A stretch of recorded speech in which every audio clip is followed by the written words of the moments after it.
ମାଲିକେ ଜୟ ଜଗନ୍ନାଥ। ମୁଁ ହେଉଛି ସିନେମାଟୋଗ୍ରାଫର କିରଣ। ତ ଆମର ଆଜି ଗୋଟେ ଥିଲା ୱେଟିଂ ସୁଟ୍। ତ ସେଥିପାଇଁ ମୁଁ ଘରୁ ବାହାରି ଯାଇଥିଲି ଷ୍ଟୁଡ଼ିଓକୁ। ଅଜୟ ଭାଇଙ୍କ ଗାଡ଼ି ନେଇକି ଆସିଥିଲି। ତ ମୁଁ ଡାଇରେକ୍ଟ ବାହାରି ଗଲି ଅଜୟ ଭାଇଙ୍କ ଗାଡ଼ି ନେଇକି ଷ୍ଟୁଡ଼ିଓକୁ।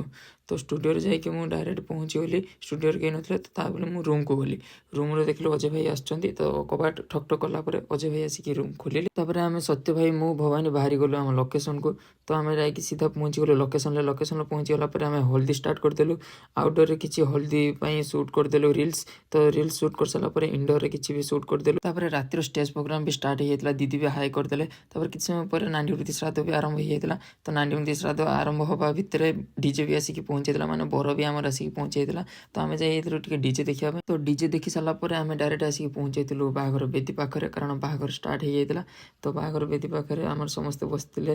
ଭବାନୀ ଭାଇ, ଗୁଡୁ, ସତ୍ୟ ଭାଇ, ମୁଁ ଆଉ ଆମ ଛୁଆ ଗୋଟେ ଭବାନୀ, ଆଉ ଗୋଟେ ପିଲା ଭବାନୀ ଥିଲା। ତ ଆମେ ଶୀତର ସେଠି ଧରିକି ବସି ଯାଇଥିଲୁ। ତାପରେ କିଛି ସମୟ ପରେ ବିଦାୟ ଷ୍ଟାର୍ଟ ହେଇଯାଇଥିଲା। ତ ଏଇଠି ରଖୁଛି ମିନି ବ୍ଲଗ୍, ପୁଣି ନେକ୍ସଟ ମିନି ବ୍ଲଗରେ ଦେଖାଯିବ।